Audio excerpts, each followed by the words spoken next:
Look, just to kick off, look, thank you for all joining us today.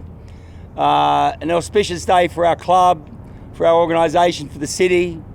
Back-to-back, a rare feat, and even rare in the sport of basketball in this country. We really proved today we are the hoops capital. And there's 2 O's in hoops, and that's 2 rings, which we've got. I've got one of them on today, and we've got another one coming. So we had an unbelievable night last night. A great victory, a great crowd, 2 sellouts in the final series. We just can't be proud of what we're achieving as a club, and we're proud of the city and what it's doing for us as for the sport of basketball. So, it's not much more to say really, other than to introduce a couple of the people that have made it all happen. And I think we'll kick off with Chase. Would you like to? I'll introduce Chase Buford to you. Coach Chase, come on. Yeah, I mean, heck of a day for Sydney and for the club, like Smitty said. It was great to reward the massive fan support we got all throughout the course of the season, but especially down the stretch. To have 2 sellouts, setting the record for fans in Australia is just amazing. And it's been an honor to lead these group of guys. The players we've had to gotten to coach the last couple of years have just been a special group, and this year was no different. Top to bottom, just a great group of guys to be around. So very, very honored and lucky to be a part of it. Yeah, no, for sure. We kind of tried to embrace that mindset a little bit, and it was definitely more of a grind this year. I think we had to find ourselves at different points of the season, who we were, and the character of these guys really showed down the stretch of the year. Yeah, I mean, it was a game of runs, and that last one was really special. Obviously, they go on a little bit of a run to start the fourth quarter, and things can go different ways, but had faith in the guys that we'd make a few plays, and they did just that. Yeah, no, tough to win any series at this level, but especially to do it, I go back to game 2, the valiant effort that a lot of those guys who played bigger roles maybe than they usually do to help us get a win, and then just throughout the season and the series, guys putting their bodies on the line when maybe they weren't 100%. It was really gratifying. And again, it's tough to play a team like New Zealand. They were terrific all year and terrific this series, and we just had, the better 5 minutes to end it. Well, we're just really proud of what we've been able to accomplish so far, and the platform we built to keep growing the club and keep growing basketball in Sydney, and hopefully it'll just springboard from here. Yeah, it's been really fun to see the way the city and the fans have just embraced the club and the way these guys have handled it. It's been a fun group to cheer for, and they've really embraced us, and we have so much gratitude for them. Like a baby, just like you said, that's where 100% of my focus is. I've spent the last 6 months or whatever trying to work with this group, and with that in the back of my mind, that's all I'm really thinking about right now. Be very tough. That was kind of something that's been sprung on us in the last few weeks, and trying to focus on this series and all that, and we'll get to roster building quickly and figure out what it looks like for next year. But just so happy for Zave to be able to achieve a lifelong goal, and for a lot of these guys, that's what we're looking for, to help achieve their dreams along with the club's dreams. So yeah, 100%. We've got a great group. We've got a great leadership team here. We've got great support staff every way, and we got new facilities on the way, so it's only going to keep growing. I have no idea. We'll have to see. I've been a dick a lot too, so I'll probably take that in consideration. Yeah, you always want to compete and grow and have a chance at the highest level, and I'm thrilled to be able to coach at a high level here, and we'll see what the next steps are when they come. Yeah, I think I took a little beer out of glove shoe, and if you knew anything about glove shoes, that's one of the worst shoeies to do. Yeah, last night, definitely felt like the biggest game I've gotten to coach in, with just all at stake in a Game 5 situation, win or go home, and just proud of the guys to be able to get it done down the stretch. Thank you everyone for coming. To reiterate what Paul and Chase have talked about, it's just a remarkable achievement for our club. Winning anything is difficult, but going back to back is even more challenging. And our focus is obviously wanting to shift to try and chase down the three-peat and strive to be the best team. But I want to thank the New Zealand Breakers for an unbelievable series, an unbelievable season. They've had 2 really tough years through COVID, being relocated, and they've been the backbone of this league in terms of keeping it a 10-team league for the last couple of years. So, to their group, they fought hard, and Chase made the comment that we had a better 5-minute stretch to close out the game, and they played a remarkable season and series. But to our group, it's been an honour to be a part of this, leading this group and putting this team together, and working alongside Chase and our coaching staff to go back to back this year.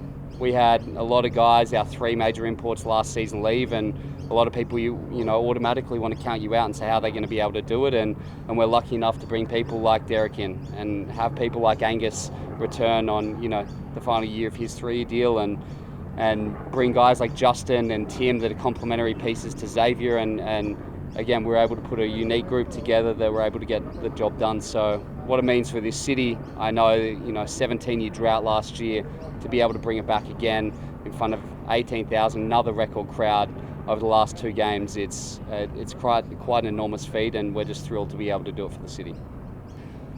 Really tough, right? He's the MVP for a reason. He's an NBA player for a reason, but we always knew that this was on the cards. Last year he was a free agent, and this was an opportunity that may present itself to him then. So we have to go into every season looking to retool, and we like to believe that we're a stepping stone for people to get better.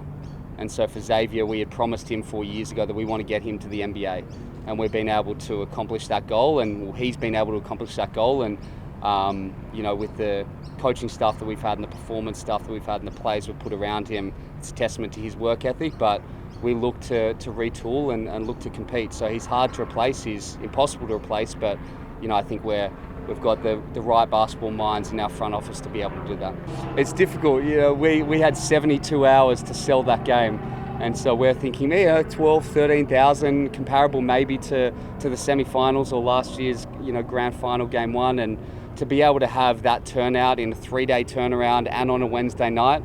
Again, basketball in Australia, but particularly in Sydney, is booming, and for us it's just the support and fan base of our loyal members and partners and corporates, but new people who want to see and be around basketball, and it's a beautiful entertainment product, and a lot of people who are coming there for the first time become Kings fans for life. So if we can provide that opportunity, it's something that we want to continue to do in the future.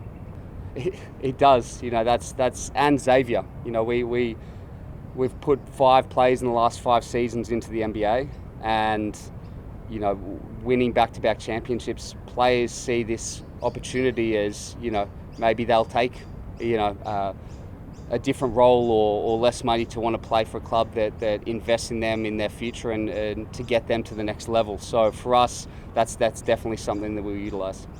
Lucky Paul Smith's gone before me because he's the one that's writing the checks. But again, we've been smart about how we've structured our contracts over the last couple of years, and we don't just want to throw money unless it's for the right players that fit our style of basketball and the right characters that we're bringing in. So we're just not looking to splash cash around for the hell of it.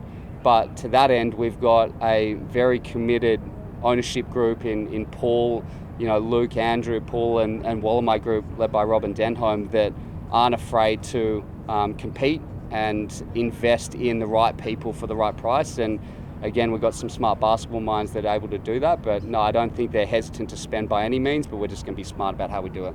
I unfortunately cut quick. I was kind of tired, man. I kicked it with the guys and did everything we did formally, but for the most part, man, I tried to get some rest. I was exhausted. I was just talking to my mom about it probably a couple hours ago. It'd probably take a couple more days. It's probably because I've been trying to be so in each moment, and still being like around and seeing everybody, like, of course doing this stuff is still kind of surreal, but like maybe in a couple weeks it'll probably really sit in. Yeah, but I feel like the game kind of presented a lot of opportunities for me. I think the matchups and how everything was kind of unwound and just kind of like played in our favor, and of course for me, and then of course Chase kind of put me in position to kind of continue to make plays and to take 2 people. Like just as I was passing, the guys was finishing, and just as I was getting open shots, guys were screening for me. So it was kind of like it all went hand in hand. Like, sometimes you only glorify the guy that take the last shot, but there's a lot of stuff that goes into it. I mean, it's always good to kind of check boxes, of course, but I've always been a very silently confident guy. I don't really kind of waver just because I understand the preparation that I do. So I kind of like trust my habits and the work that I put in. So it's like, I wouldn't say I expected to, but I don't really kind of be too wild about it because I kind of, I put a lot of time into it. I mean, it's hard to replace anybody who's, had the season he's had, the contributions, of course, across the board. And I'm pretty sure the ownership guys, do his best, try to fill that void. Yeah, like I said, I I try to stay within the game. There's so many things that I'm thinking about, like matchups and trying to find different ways to like be effective. I kind of get drowned out. But I think I heard the full effect of it probably as I think we got our last stop. I think we crossed half, and then I think everybody got on their feet, and I was like, yeah, it was very hard to hear in there. It's been an experience, of course. Like I said before, I just appreciate the guys opening me with arms, just embracing me and from day one and kind of allowing me to be me, helping me be the best version of me to still help the group.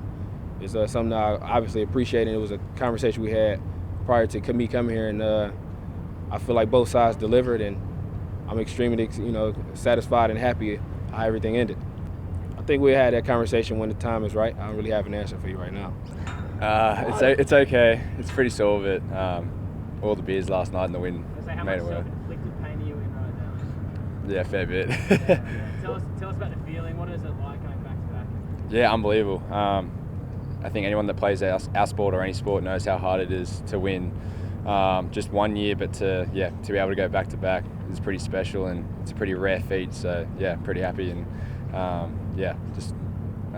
can't thank everyone enough for the opportunity, and all the guys for making it possible to put us in this position. And I think toughness. I think we just it was a tough year compared to last year. We kind of started pretty poor, but then just ramped up to the finals, whereas this year was a grind. And I mean, we dipped a little bit at the end of the season and lost our mojo a bit, and then found it again. I think it was Game 3 against Cairns, and we carried that into the final series, and soaking this one in for now for sure. But yeah, definitely thinking that obviously that will be the ultimate goal. Very hard to do, but that for sure. But just definitely sinking this one in for sure. Look, no, but I'm going to say yes, I did. I mean. Barry Brown got out there, contested it pretty well, and just chucked it up and hit the side of the backboard, came back to me, and got up there. Yeah, definitely. I mean, I kind of enjoy being the hunted. You've always got a target on your back. To me, it makes you want to play better. I'm looking forward to the challenge.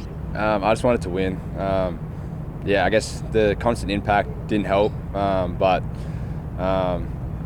mean, I just wanted to continue playing and win, and Chase came up to me multiple times, seeing if I was okay, and I was hunched over, barely being able to speak, but saying yes.